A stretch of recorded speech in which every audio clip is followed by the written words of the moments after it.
Today's a recovery day. I got up at like 9 today, and I just didn't set an alarm. I'm just sleeping today. So the goal for today, no caffeine, none, zero. I had a cup of green tea in the morning. Okay, alright, maybe a little bit of caffeine, but nothing other than that green tea. So right now I'm just going for like a leisurely stroll, just to chill, just to recover.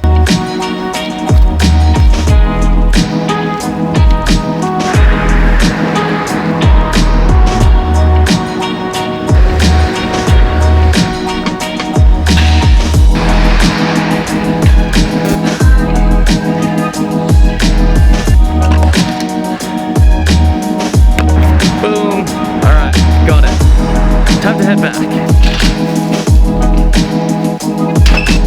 Okay, for real, after that walk, I'm feeling pretty tired. Instinct is to reach for a coffee, but instead I'm going to...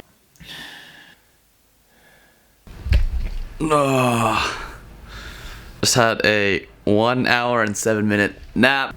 Alright, time to resume what I was doing before. Like guys, being sleep deprived is no joke.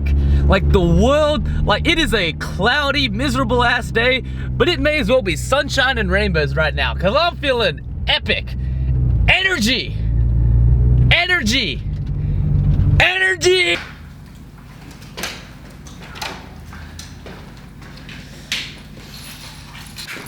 So, while I'm on this topic of a recovery day, I thought I would show you my like yo-yo maintenance routine.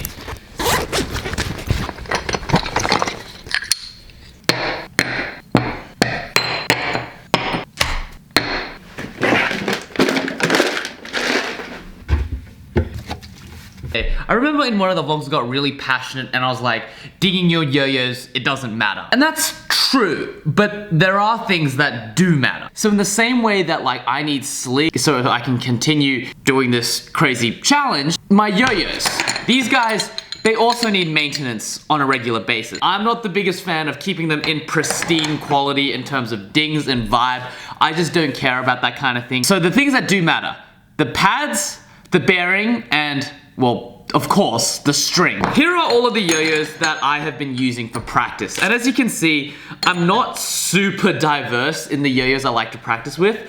Essentially, B grade Outlier 2s. This is a B grade. B grade Outlier 2 with Anofloor. Another B grade Outlier 2. All of the B grades that are really crappy, I just keep and use them in my own collection, and these are my competition yo-yos. These are a bunch, these are actually smooth. These are prototypes of the Deviant. So like they're all dinged up, they're all beat up. If you guys were like, all right, Brandon, we want you to compete at a contest, but we're gonna give you a B grade yo-yo. I'd be like, cool, sweet, whatever, give me it. If you were to say, all right, we're gonna give you an A grade yo-yo, this thing's gonna be dead smooth, but the bearing is kind of responsive and the pads are really worn out, I would be like, bruh, like, you're giving me nothing to work with here. Those are the things that matter. Now, to be perfectly honest with you guys, the reason I have so many is one, because I don't like, whenever I get a knot, I just change the yo-yos. And the second thing is that I find that like, if I just use 2 or 3 yo-yos, and I'm like throwing for hours on end, it churns through the bearings and it churns through the pads very, very quickly. So I like to use a whole bunch of like similar yo-yos and rotate through all of them so I don't have to do this maintenance routine too often.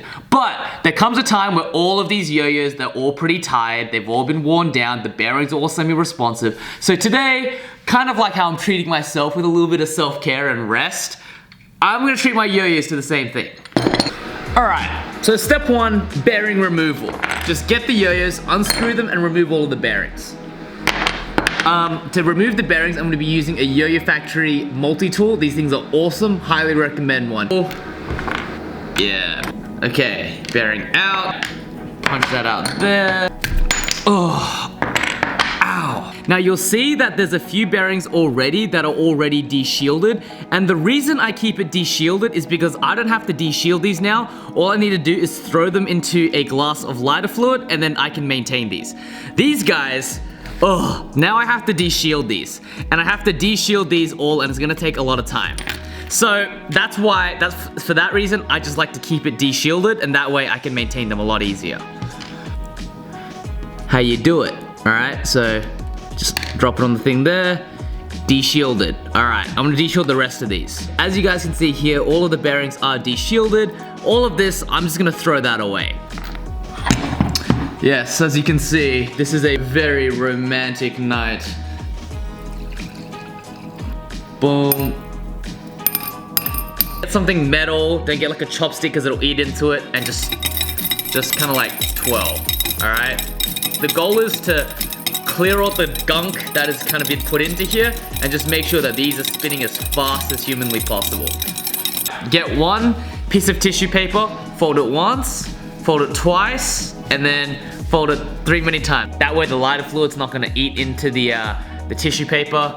And then you just kind of prime out. This is not sanitary. Make sure to wash this spoon afterwards. Do not eat from the spoon because it is highly, highly toxic. This is like the closest thing to handyman work that I can do.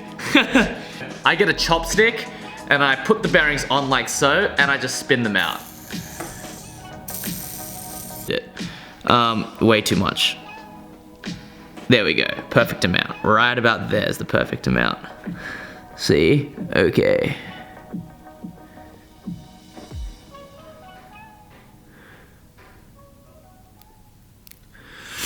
Alright, let's put this in here.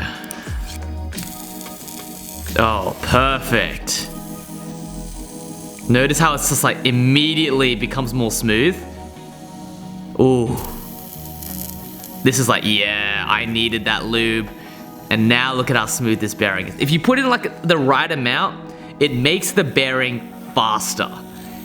Because these bearings have been running dry, man. I've been ruthless to these bearings. I've just been like grinding all of them and they've been like semi-responsive and I haven't done anything. So this yo-yo maintenance session was much needed. Okay, also, alright, so this is kind of one way. So I've put this bearing back in one more time and I just wanted to demonstrate something. Now, let's say you want to dry this bearing a little bit faster than normal. One thing you can do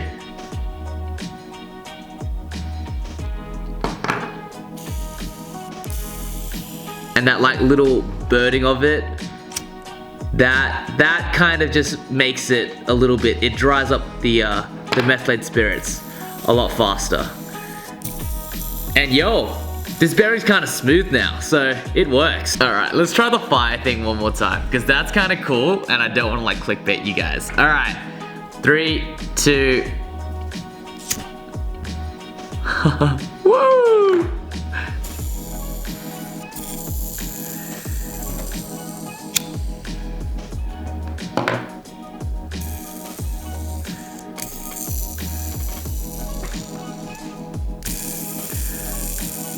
Smells smoky, but it eliminates all of the crap in there, so it like sears the outside a bit, but rest of the bearing's pretty solid. The next thing is changing pads. I change pads after like quite a long time. I don't like to change pads too often, but it's very easy to change pads. Pull that one off there.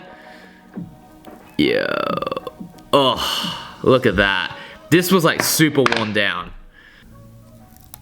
Like so. I don't even know what pads these are. It doesn't really matter in my opinion. Some pads are more grippy and some pads are more durable than others. But I think if you have a yo-yo that's got like the right gap width, it doesn't really matter what pads you have.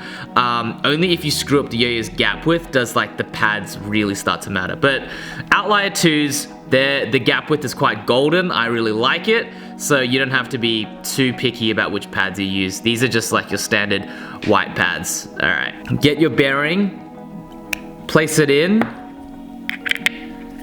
tighten it up, and voila, we have a fully maintained bearing. The way you know that if you've done a good job with the yo-yo maintenance, the yo-yo sounds fresh, sounds new, sounds ready to go, and if you've done the bearing especially well, it'll be completely unresponsive, the bearing will be quiet, and now this yo-yo is ready to grind and grind and grind for months to come.